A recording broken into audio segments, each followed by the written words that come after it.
All right. Hi, everyone. It's Julie Giese here at Phoenix Raceway. Excited that we are joined by Joey Logano, a NASCAR champion, Daytona 500 champion, but for us, most importantly, the first Championship Four qualifier here as we look ahead to Phoenix very, very soon, coming around the corner, Joey. Talk about that win at Kansas and just what it's like now leading into Phoenix, knowing that you're locked in.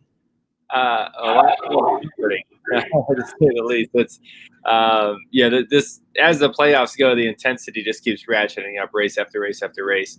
But it is really nice to be able to win that first race in the third round, to where yes, the intensity is still high and you want to keep it up and keep that momentum up, but your back's not up against the wall. You're doing everything you can do through the next two races to get there to Phoenix to try to race for a championship. So that advantage is nice for, like I said, multiple reasons. For one, you can really focus in on building that car and focusing in as a driver on how to make Phoenix the best race of your life. But your batteries are also recharged. I mean, you think about, there's still 7 other drivers right now. They got their tongues hanging out trying to get there.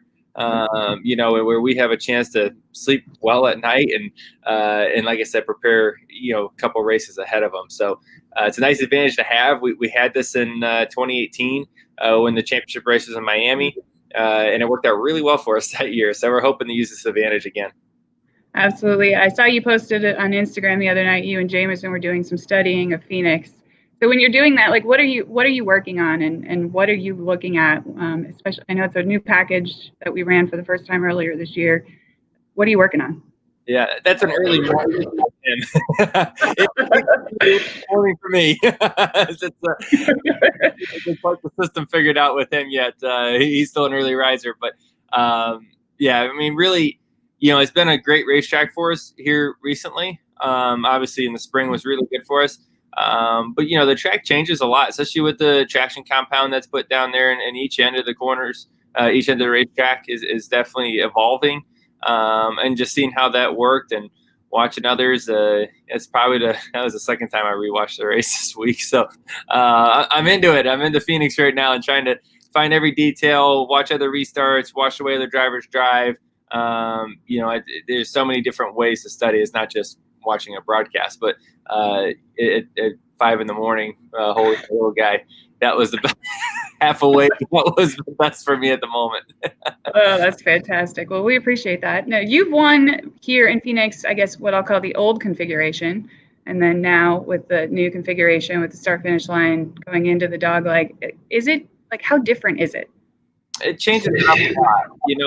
The driving line once you get racing doesn't change much, but the restarts is what changed so much. You're used to go off into what is now turn 3, and it's very narrow, and everyone would just be too wide. And it kind of stayed like that. You might get 3 wide off of that corner. Well, now, you're got that wide opening into turn 1, that flat, long corner after the dog leg that really presents a lot of opportunity to go 3 wide, 4 wide. And then really, once you get in there, you can run all the way, a lane off the wall to 2 or 3 lanes below the yellow line. So there's room. It's very flat, and the cars don't like to handle on there, but there's room to go everywhere. And so trying to understand, what lane you want to be in, especially with the choose rule now, where you can pick the inside or the outside lane to restart. That's a new game. So trying to figure out what lanes are going to move the best, where you want to be, depending on what position you're in, and trying to have all those things figured out is going to be key. Absolutely. How hard is it to not want to just take that dog leg and all that wide open space, like you're saying, and not just try to, do you cut the corner? I've been known to cut the corner. That's like the best part. I do. It on paper makes sense every time, but the transition is so abrupt when you go down there. It is not smooth. It's a very aggressive banking angle change, which for one isn't very good on the car. And 2, you got to adjust your helmet afterwards because it gets bounced around. You could have made that a little smoother, You're not supposed to run down there. That's the whole idea. Oh, that was the plan. Oh, well, we blew that out of the water, didn't we? We're good with it. Keep it up. So outside of that, the only other negative is it really hurts your angle into turn 1. You're so shallow. you're going to pay a penalty later on, so or around the corner. So you gain a little at a time, you lose a little bit later. Absolutely. Well, that's enough questions for me. I know we have some fans that want to ask a few questions, so we'll just go ahead and jump right in. Jake wants to know, did you have any racing icons or any icons, I guess, growing up, racing or otherwise?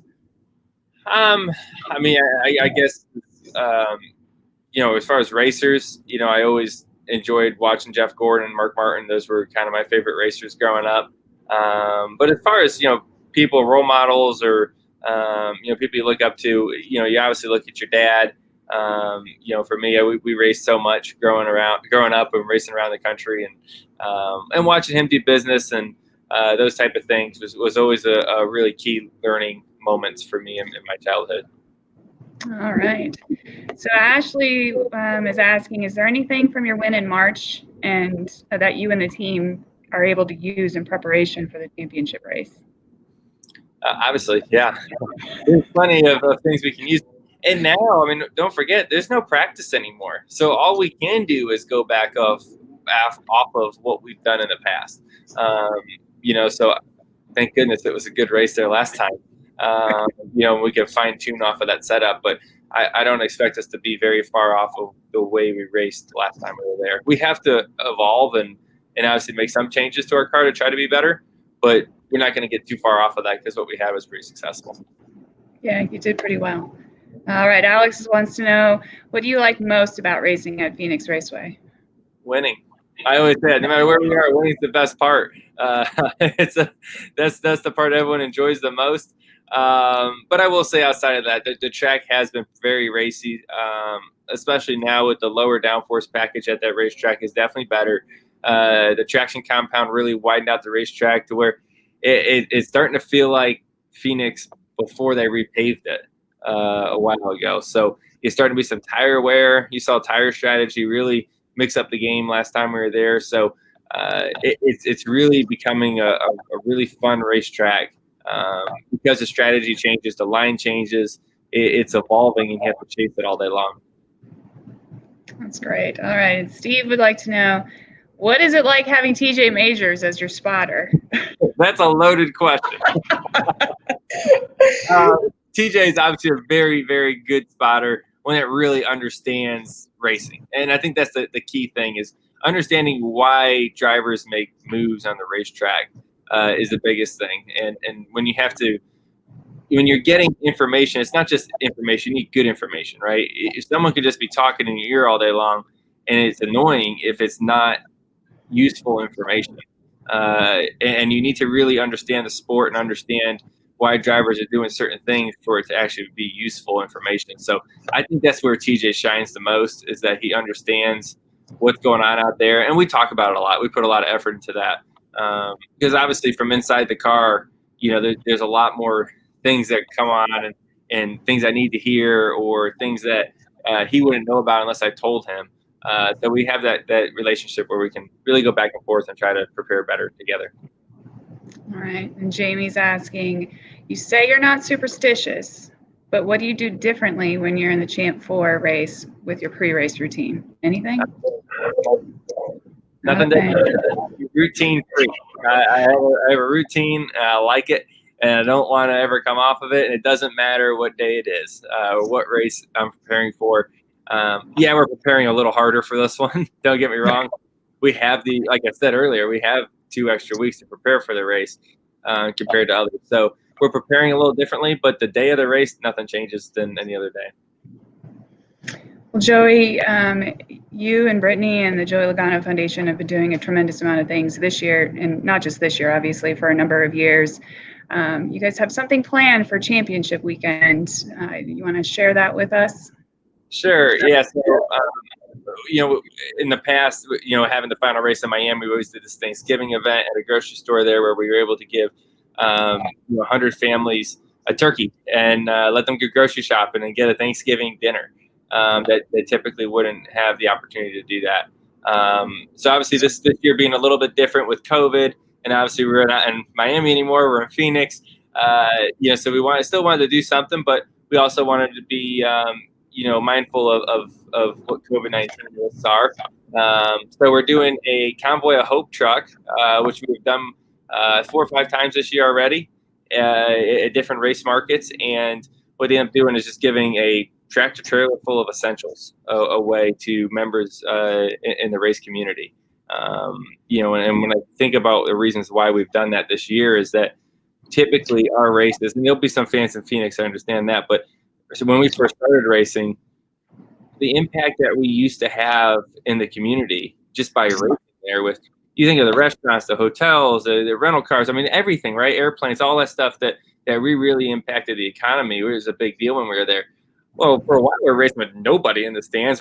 The teams aren't even staying there the night, right? So we weren't making an impact at all. We were just taking and not giving. And, this was a way for us to try to help bridge that gap a little bit, at least. And we want to still continue that even at the capacity that we're going to have at the race that weekend. Well, we really, truly appreciate that.